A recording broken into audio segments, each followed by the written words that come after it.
Сайн байна уу? Бүгд найрамдах Солонгос улсын хилээр нэвтэж буй иргэн танд дараах зөвлөмжийг хүргэе.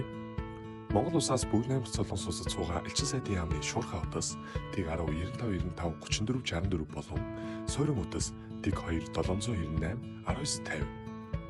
Сүүлд MFA.gov.mn цахим хаягт иргэдээс хандсан хэл нэвтрүүлэхгүй байгаа гэх гомдол мэдээллийн дагуу элчин сайдын яамны дипломат ажилтан Солонгосын олон улсын нисэх бодол болон бомбын хилийн шалгам нэвтрүүлэх албатай Шуурхай холбогдож тодруулан ажиллаж байна.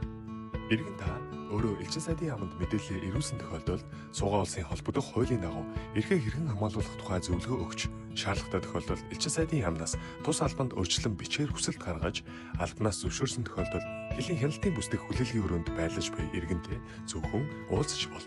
Та өөрийн хүний эрх зөрчигдсөн гэх тохиолдолд Солонгосын хүний эрхийн үндэсний комиссийн 1331 дугаард нотлох баримтын хамт хандах боломжтой бөгөөд үүний дагуу тус комиссоос зөрчил эсийг шалгамдах дутгаа.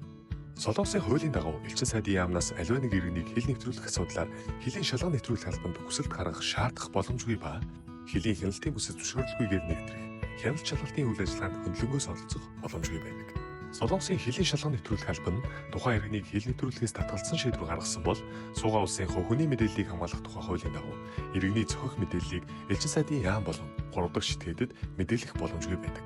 Иймд иргэн та хил нэвтрэх захин болон цаасан хуудсыг бусдаар үйлдвэрлэхгүй байх, зөвхөн өөрөө бөглөх. Виз мэдүүлэгтээ өгсөн Солонгос улсад аялах аяллаа зорилгоо зөв тодорхойлох. Байрлах хаяг, өргөж читгэдийн мэдээллийг сайтар нэгтэлж байхад онцгой анхаарна уу?